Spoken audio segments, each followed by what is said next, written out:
Sri Sachidananda Sadguru Sainath Maharaj Ki Jai.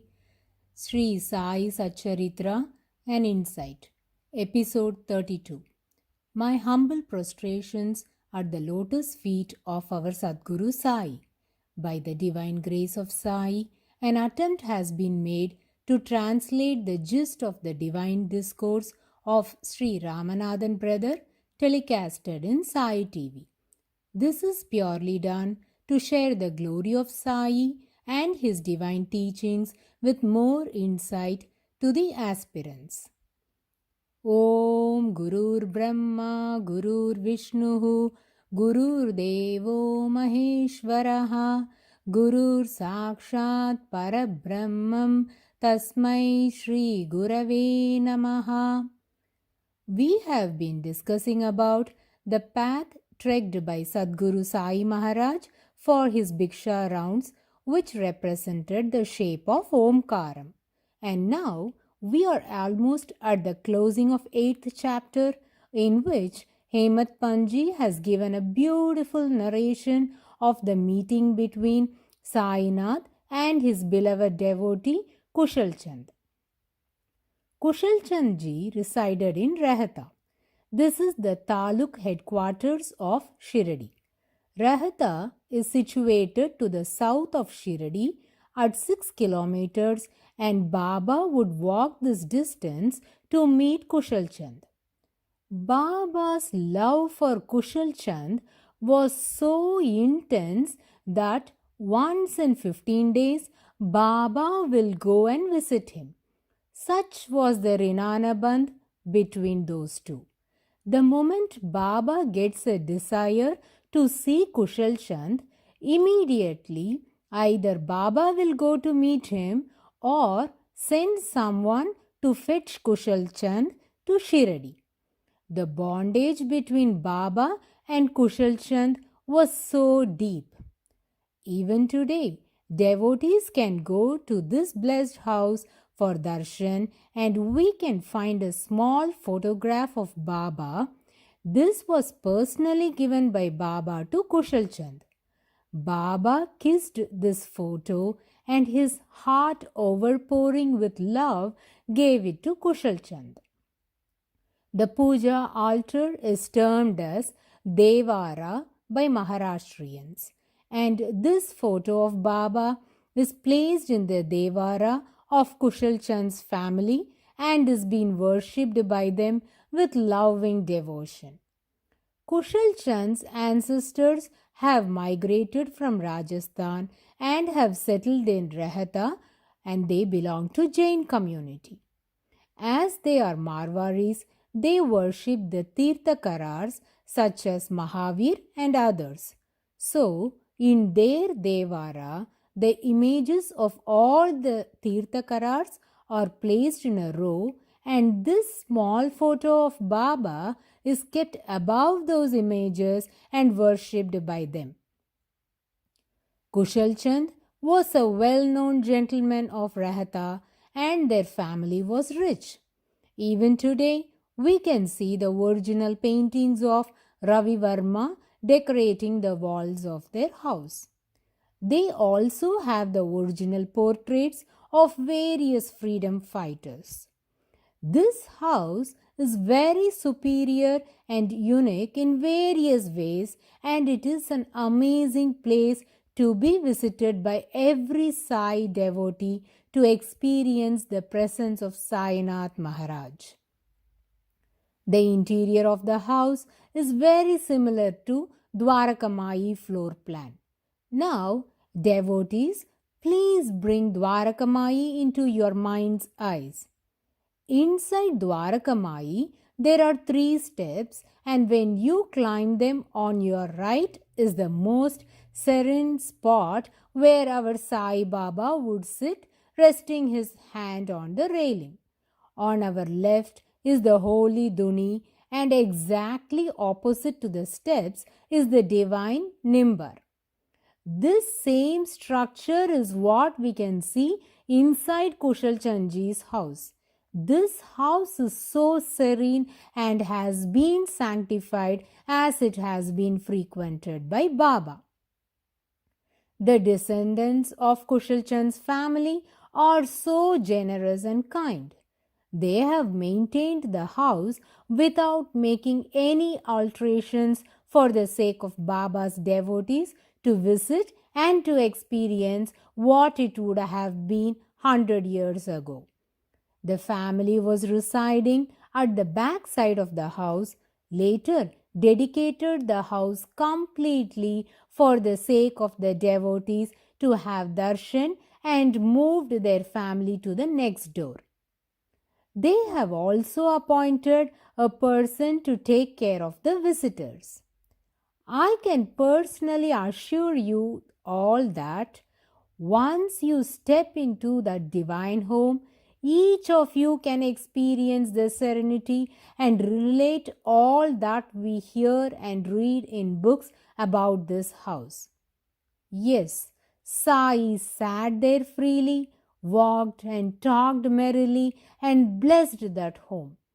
Gone are those days, but we can bring all these wonderful moments to our imagination and cherish those beautiful memories by visiting Kushal Chandji's house. We as Sai Bhaktas are greatly indebted to this family for their dedicated and benevolent services. As I had mentioned earlier, Kushal Chand's family was well off and many properties in Rahata were possessed by them. Now, let us get into the family tree. Shivram Marwari was the grandfather of Kushal Chandji. Shivram Marwari had 3 sons, namely Ramachandra, Brij Chand, and Chandraban Sand.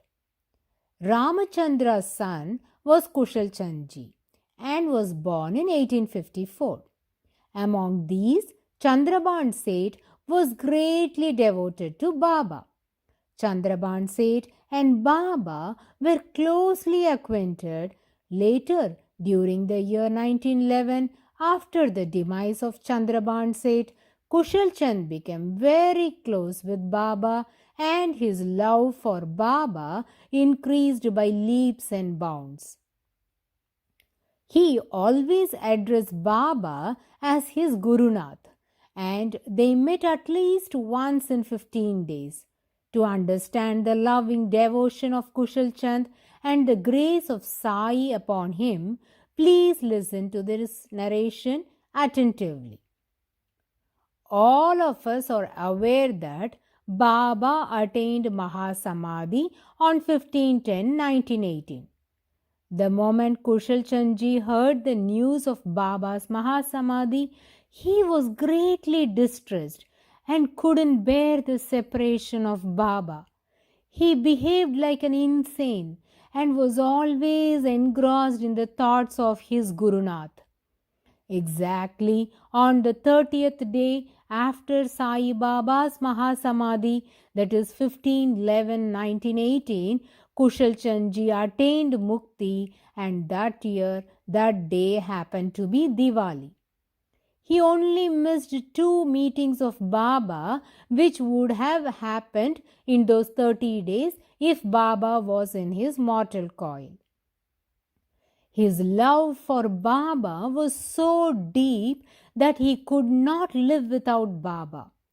Baba recognized this loving devotion of Kushal Chandji, hence frequented to his home once in 15 days.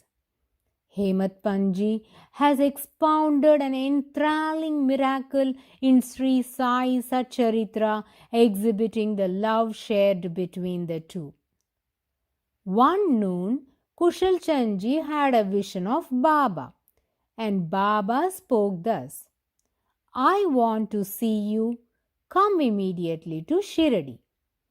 Instantly, Kushal Chandji woke up from his sleep and decided to get ready to go to Shirdi. But his horse cart was not available, and that was the only transportation on those days for commuting.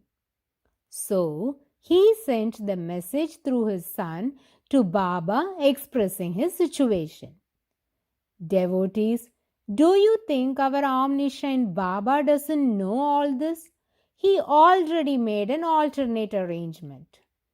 Yes, Baba sent Gaga Sahib Dikshit with a tanga to bring Kushal Chand ji, and when Dikshit ji's tanga reached the village border, there he saw Kushal Chand's son, who was at the Rehta border, looking for someone who could go to Shiradi to inform Baba, and on the other side, unexpectedly, Dikshit's tanga turned up exactly at that spot to fetch Kushal Chand ji. Both met there, and immediately Kushal Chand ji's son informed Dikshit ji the message.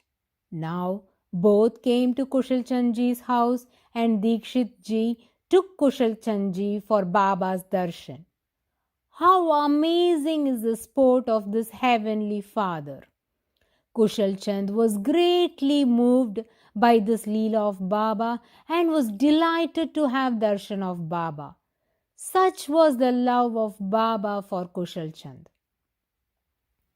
Let us now listen about the previous generation of Kushal Chand's family. That is about Chandraban Seth. He had 3 wives, but they had no progeny. Though the wives conceived, the fetus got aborted, so they never had a full pregnancy. Though Chandraban Seth desired to plead Baba to grant them a boon for progeny, he hesitated as he has already crossed 60 years. He felt it is too late to request Sai for children. Kushal Chand, though he is a nephew of Chandraban Seth, was not many years apart. Olden days, uncle and nephew didn't have much of an age difference. In this case, maybe a difference of 5 years. At this juncture, Kushal Chand ji beseeched Baba, Baba, please bless my uncle with a child. Instantly, our all-compassionate Baba showered his grace, as a result of which Chandraban Seth had a son and was named Aum Chand. Aum Chand was born in the year 1903, and Chandraban Seth lived only for 8 long years after his son's birth. 13-12-1911, Chandraban attained Samadhi. Devotees, what a wonderful Leela! A person who has crossed 60 years of age has been blessed with a son, and that is only probable by the grace of Sainath Maharaj. Baba had transpired many such unfathomable Leelas to this blessed family. Though Kushal Chand ji attained Samadhi in the year 1911, the descendants are greatly devoted to Sai Baba and have kept the doors of the divine home ever open for all the devotees to have darshan of this Sai's darbar. They maintain the house so well without disturbing its legacy. The walls are whitewashed and flooring is done, but retaining the same structure, wall colors, and bricks that were used during Baba's time. Globe lights are very popular and are common in the houses of rich people. These glass lights are made in the shape of globes, very shiny, bright, and colorful. In a dark room, if an earthen lamp is lit and kept inside these colored globes, the light will emit the color of the glass and will look very beautiful. Devotees, you might be wondering why these lights need such a lengthy description, but please listen carefully. These types of lamps were also used during Chavadi procession in Shiradi. Globe lamps were fixed during Sai's Chavadi procession by Radha Krishna Mai. as we all know that Mai, by her hard work and efforts, collected many articles for Baba from the wealthy devotees in order to provide a royal treatment to her god Sai Baba and turned Sai's Darbar into a Sansthan. And this was also a part of her collection.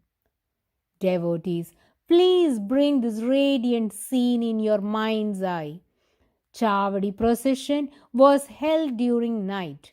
Darkness prevailed everywhere, but these globe lights were fixed here and there, and small lamps were lit and kept inside those globes.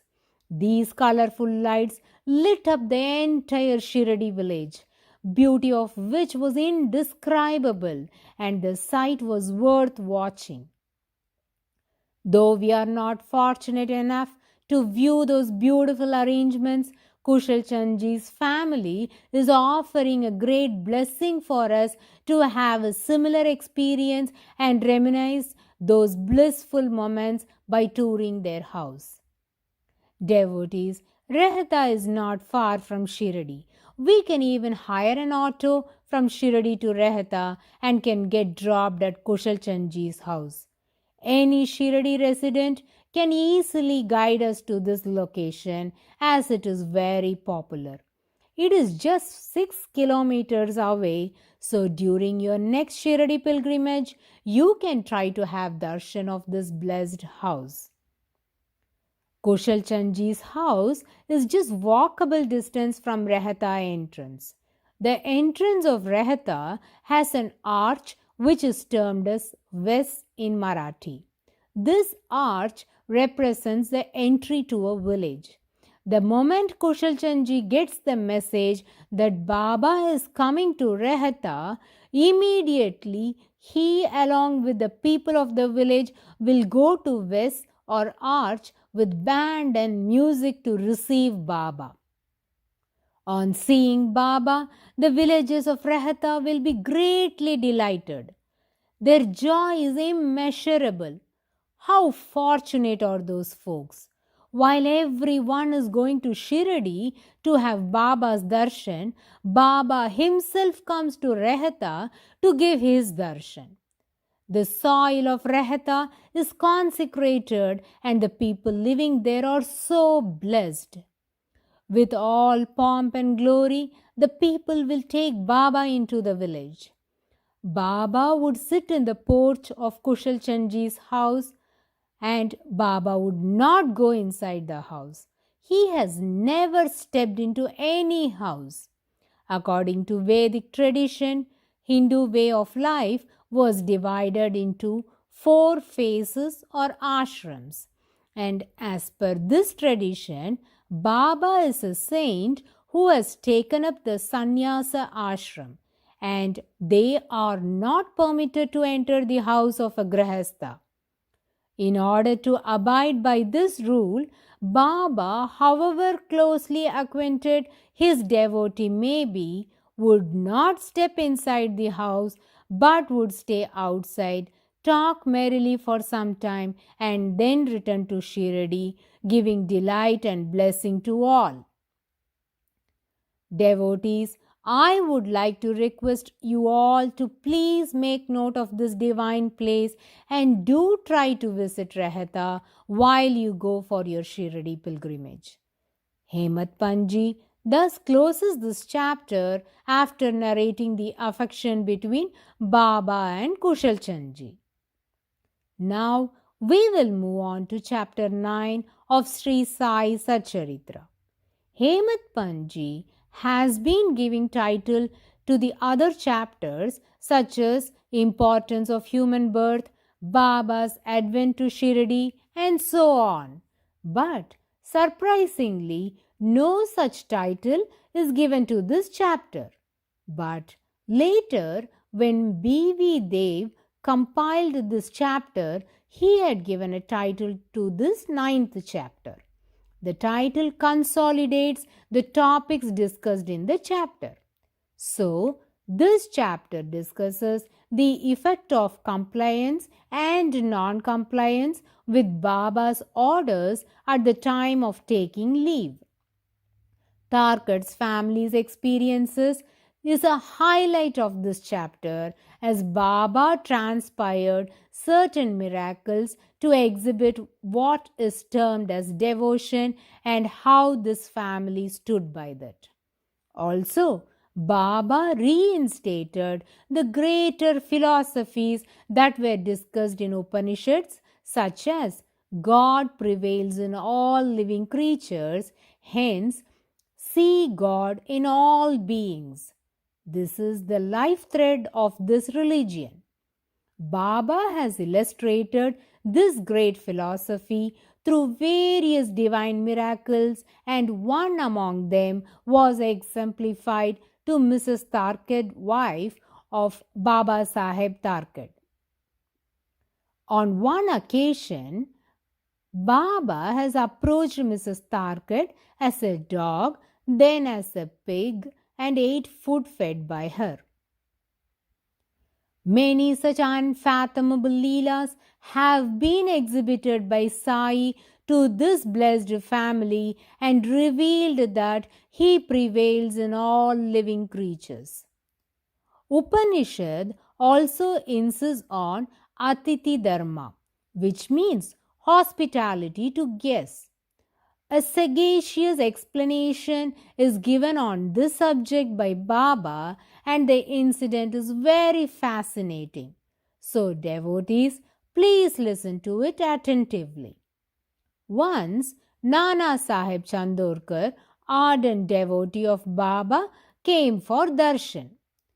He had an experience related to this thread. Upanishad states that the householder should have his meal only after feeding the guests or strangers who comes to them, and they should not be sent away without being fed. One day, Nana Sahib didn't have any such guests or strangers to feed. Atiti, that is, A-titi, means an uninvited guest.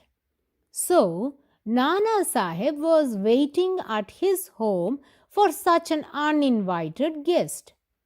Nana Sahib was frustrated and was remonstrating, "What is all these precepts?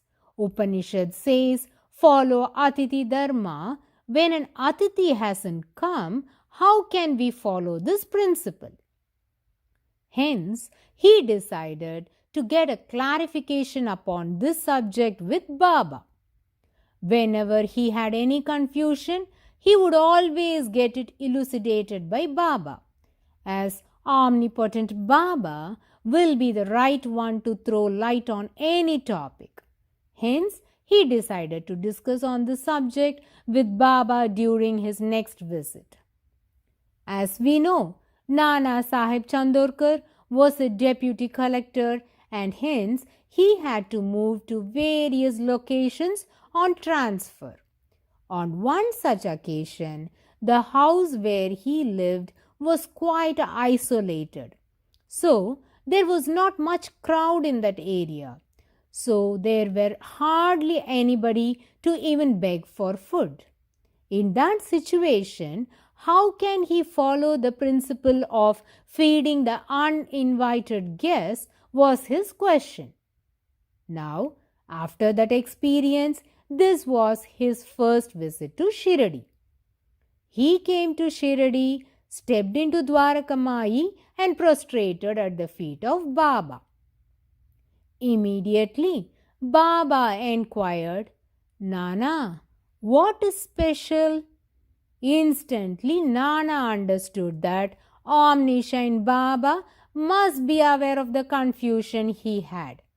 So, he told Baba, "Baba, why don't you talk about it?" In turn, Baba said, "Speak out your problem." Now, Nana spoke thus, "Oh Baba, what is all these Shastras? Looks like they are meaningless and impractical. The principles mentioned in the scriptures are not applicable for this age. Immediately, Baba intervened. What makes you to speak thus? Nana replied, Scriptures say that we have to eat after feeding the guests. But if no guest arrives, then should we starve the whole day? Now, Baba expounded on this philosophy. Nana, don't ever blame the Shastras. All that is mentioned in the scriptures are truth. They are the rules for ethical living and they can't be impractical. Nana, you have misunderstood the term Atiti. Atiti does not only mean a person who is 6 feet tall, but before you eat your meal, take some food and leave it on the ground in front of your house. You don't have to invite any guests, but you will be amazed to see 1,000 Atitis coming in a row to eat the food you have offered. Just then Nana understood the purport of this principle. Ants need no invitation. As soon as they sense the food, they will come on their own to eat them. Baba gave a beautiful narration on this subject. He said, hunger is common for all creatures. It is not only for humans. Just because they can't speak or express their hunger, it doesn't mean they are not hungry. Moreover, all the food that is fed to those creatures come to me. In a nutshell, Baba stated, whenever any hungry creature approaches you and the food that is fed to the mouth of that living being directly comes into my stomach, eating that food, my hunger is satiated. Listening to the pronouncement of Baba, Nana was dumbstruck. Who else can expound such a beautiful and practical lesson for the term Atiti other than our Sadguru Sai Baba? In the later part of this chapter, Hemant Pant is narrating the practices laid down in scriptures that had to be followed by a householder. He lists down 5 types of yagnas. The term yagna does not mean the one which is performed by invoking the fire god. There is Brahma Yagna. According to this, Veda Parayanam and Veda Adhyayanam, which means reading the Vedic scriptures and teaching the same, is termed as Brahma Yagna. Similarly, providing food for the Atithis is termed as Manushya Yagna and Bhuta Yagna. Bhuta Yagna implies feeding other creatures such as animals. Manushya Yagna indicates providing food to human beings. These two put together is called as Atiti Yagna. Thus, the philosophical significance of this yagna was illustrated by Baba to Nana Sahib Chandorkar. Many more striking instances have been narrated by Hemant Pant, which contains the mishap and sufferings of those who disobeyed Baba's instructions at the time of taking leave and insisted on returning to their destinations. Besides, on the contrary, the safe and happy return of the Bhaktas who followed the suggestions or hints given by Baba when they approached him to bid goodbye and take leave. We shall listen to those divine stories in the coming episode. Bow to Sri Sai. Peace be to all. Om Sairam.